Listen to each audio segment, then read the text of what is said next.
देखिए ये वीडियोटा आम केमी अपार आईडी क्रिएट करवा से डिटेल्स देखा। प्रथम आग search browser UDISE plus search करेंगे। यूडाइस प्लस जो ओपन हो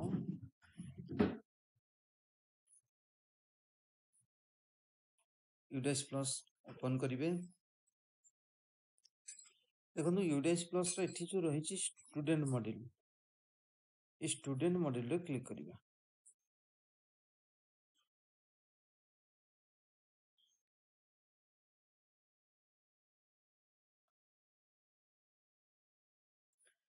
जमी आम यूडाइस प्लस खोलुचे से भाई खोलिबा। तापर ये प्रथम स्टेट सिलेक्ट करदबा।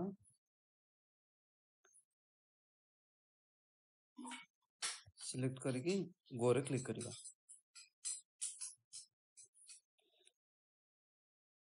यूजर आईडी निजर यूडाइस कोड को देवे, पासवर्ड निजर पासवर्ड को देवे और ये कैप्चा को एंटर करके लॉगिन करेंगे जमी यूडाइस लॉगिन करुछन।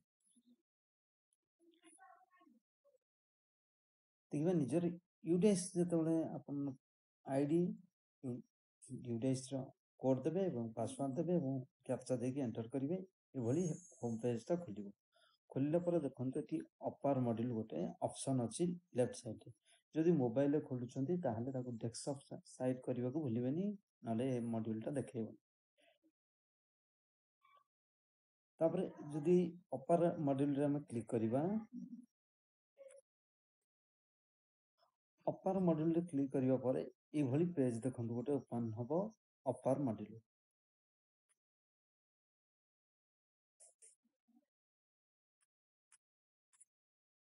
अपार मॉड्यूल ये क्लास को सिलेक्शन करेंगे। तापर ये सेक्शन को सिलेक्शन करेंगे, जो सेक्शन ए बी सी अच्छी सिलेक्ट करेंगे। जब ऑल करदे सब जगह देखो सिलेक्शन करेंगे सेक्शन को। तापर देखो टोटल एनरोलमेंट केते अछि आपनकर से सेक्शन रे, टोटल केते पेंडिंग अछि देखैबो। देखो एठी धरिनियो पिलर ना देखैबो, पीएन नंबर देखैबो, क्लास देखैबो, को सेक्शन देखैबो, प्रोफाइल स्टेटस कंप्लीट हेछि ना नै देखैबो एवं तार स्टेटस कोन अछि पेंडिंग अछि देखैबो एवं अपार आईडी नॉट अवेलेबल वर्तमान ताको एक्टिवेट करनी। लास्ट को देखो एक्शन रे अछि जनरेट, ए जनरेट रे क्लिक करिवे। जदि ये जेनेरेटा ग्रीन न हो कि फेड आसुथिबा जानिबे जे तार कोनोसी जीपी तो प्रॉब्लम अछि। ताको कंप्लीट करला परे एठी पुणी एटा एक्टिवेट हो जिवो। ए जनरेट रे क्लिक करिवे।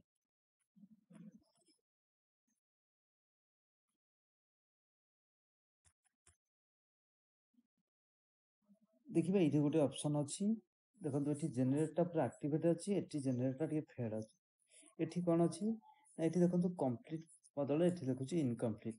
तामाने देखिबे तांकर जेतले यूडेज प्लस करिचे कोनोसी जीपी रे हमर प्रॉब्लम अछि। आउ जीपी को कंप्लीट कला बेला आधार नंबर, निज ना, date of birth, mobile number सठिक भाबर देबे। मोबाइल नंबर निहाती आवश्यक अपार आईडी पे। एटी इनकम्प्लीट बोली एटा जनरेट ता इनएक्टिव अछि। एटा को कंप्लीट कर छला परे आपण यूडाइस रु जांकी एई पिलार जीपी को कंप्लीट करिवे, एटा ऑटोमेटिक एक्टिव हो। जनरेट क्लिक करिया पर देखंतु ए भली पेज ओपन हैला। ओपन हो गला परे प्रथम एठी देखंतु बेसिक इनफॉरमेशन ऑफ स्टूडेंट थिबो। स्टूडेंट नेम आधार अनुसार मैच करिवे ठीक अछि ना नहीं। ता पीएन नंबर टाको मु हाइड करछि, पीएन नंबर तो ठीक अछि से। तापर डेट ऑफ बर्थ को मिलेबे। तापर देखंतु do you want to change Aadhaar details. जदि एठी आधार डिटेल चेंज करबा को चाहते एठी क्लिक करिवे। जदि ठीक ठाक अछि किछि चेंज करिवार आवश्यक नहीं, कारण आपण जतल जीपी फिल अप करछन त आधार नंबर दैथिबे। एठी आधार नंबरटा शो करूथिबो, लास्ट चारिटा नंबर एवं पुणी नेम आज पर आधार, आधार अनुसार तांकर नाटाକୁ से देखौथिबो। To update any the above field visit general profile selection of the student. जदि या भितरु कोनोसीटी आपन को अपडेट करबा को चाहउछंती भूल अछि ताले जनरल प्रोफाइल आपन अपडेट करि परिबे यूडाइस।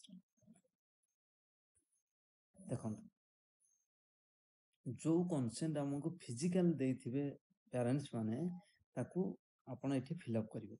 आई एठी तांकर ना जदि फादर देछिन फादर, जदि मदर देछन्ती एठी मदर तांकर नाटा फिल अप करिवे।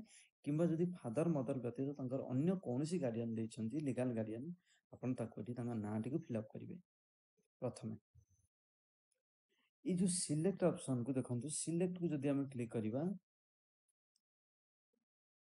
सिलेक्ट को क्लिक करिवा पर देखंतु सिलेक्ट क्लिक करले एठी आसुची ऑप्शन कोन ना फादर मदर आ गुटे ऑप्शन आसुची लीगल गार्डियन जदि तांकर फादर ना आपण एंटर करछन्ती बा सी कंसेंट आपण देछन्ती फादर रे क्लिक करिवे यदि मदर कंसेंट देछन्ती मदर रे क्लिक करिवे यदि तांकर फादर मदर व्यतीत अन्य कोनोसी लीगल गार्डियन धन्य कोनोसी पिलार आसिक अन्य जगह रे पढुची ताले से लीगल गार्डियन भी दे परिवे तनकर एठी आपण को क्लिक करिवा को पड़िबो एठी ना एंट्री करले जदि कहली ना फादर का ना एंट्री कले ताले एठु सिलेक्ट करिए फादर मदर का ना एंट्री कले मदर सिलेक्ट करिवे और लीगल गार्डियन थे लीगल गार्डियन सिलेक्ट करिवे तापर एठी देखंतु स्टूडेंट ना देखो देखै दउथिबो विथ माय आइडेंटिटी प्रूफ आज तापर एठी आइडेंटिटी प्रूफ ता कार दिया हो ना ई जे ही देछंती कंसेंट फॉर्म ई सिलेक्ट रे क्लिक कले तापर तांकर जो आईडी प्रूफ देथिबे धन्य आधार कार्ड देथिबे कि इलेक्शन कार्ड देथिबे कि वोटर आईडी कार्ड जोटा बा इपिक कहउचे बा इलेक्शन कार्ड ताकू देथिबे कि ड्राइविंग लाइसेंस जहाटी ऑप्शन देखौथिबो हम देखिबा को ऑप्शन देखौची एवं तार नंबर टाकू आपण एंड आइडेंटिटी प्रूफ नंबर एठी नंबर टाकू एंट्री करिवे voluntary given my consent to share his her Aadhaar number demographic information issued by UIDAI with Ministry of Education देखो जिते सिलेक्ट करवा एठी आछुची आधार पैन ईपीआईसी बा voter ID driving licence passport एई तक ऑप्शन भितरु जोटा से देथिबे ताको आपन को सिलेक्ट करबा को पड़िबो एवं तार नंबर को मध्य एंटर करबा को पड़िबो धन्य वोटर कार्ड देछन ताले एटा को ही सिलेक्ट करिवे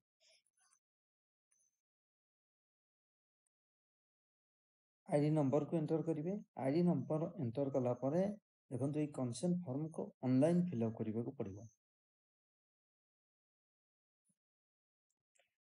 ताको देखि देबे कोन रहिछि तार डिटेल्स ता पढि परिबे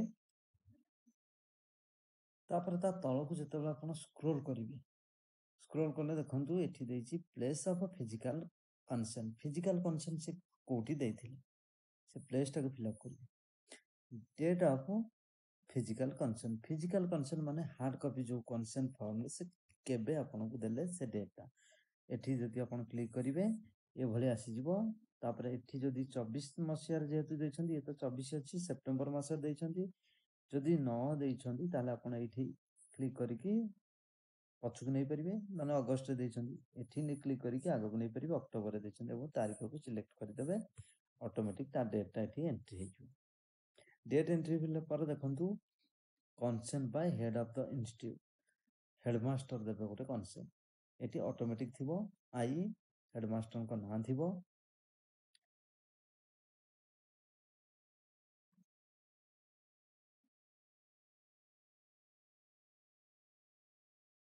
आई हेडमास्टर को नाम अछि एवं आज the head of the school और एनी ऑथराइज्ड टीचर और स्टाफ hereby declare एठी जदि धन्य एचएम नाहंती ताले अन्य जने भी ताको डिक्लेयर देई परिबे बा कंसेंट देई परिबे that the father mother legal guardian of pillar नाम बा जो स्टूडेंट नाम देखुथिबे as mentioned above has given the consent of providing Aadhaar to create upper ID opening of DigiLocker account identify verification in UDIS plus A consent देबे देला पर submit रे click करिवे सबमिट करिवा माने अपर आईडी जनरेट हे जिवो एवं आपण ताको डिजी लॉकर रु डाउनलोड करि परिबे यार नेक्स्ट वीडियो रे डिजी लॉकर रे केमिति अपर आईडी आपण डाउनलोड करिवे ताको हम देखिबा देखो अपर आईडी ता ऑर्गेनाइजिंग पेरेंट टीचर मीटिंग हबो पीटीएम जोटे की केवल क्लास नवम रु प्लस 2 सेकेंड ईयर पर्यंत पिला माने अपर आईडी करिवे पीटीएम रे समान ऑथराइज देबे कंसेंट फॉर्म देबे एवरी पीटीएम रे 20 रु 15 ରୁ 20 ମିନିଟ୍ ଆୱାରନେସ୍ କରାଯିବ ଅପାର ଆଇଡି ପାଇଁ। ସେମାନଙ୍କ ଡିଟେଲ ଇନଫର୍ମେସନ୍ ଅପାର ଷ୍ଟୁଡେଣ୍ଟ ମାନଙ୍କର ରହିବ।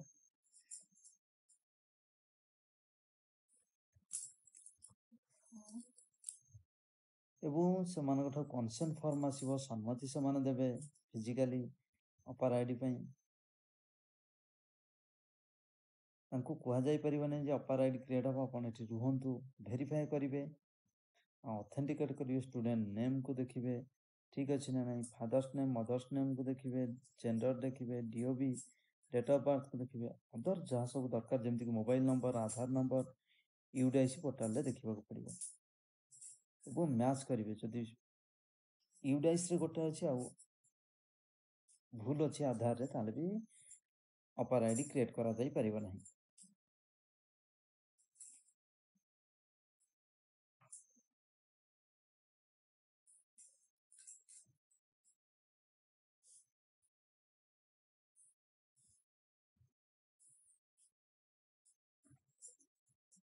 ଅପାର ଆଇଡି କ୍ରିଏଟ୍ କରିବା ପରେ ତାଙ୍କୁ ଅପାର ଆଇଡି କେମିତି ସେମାନେ ପାଇବେ ତା ବିଷୟରେ ବୁଝେଇବେ। ଏସବୁ ରହିଛି ଅପାର ଆଇଡିର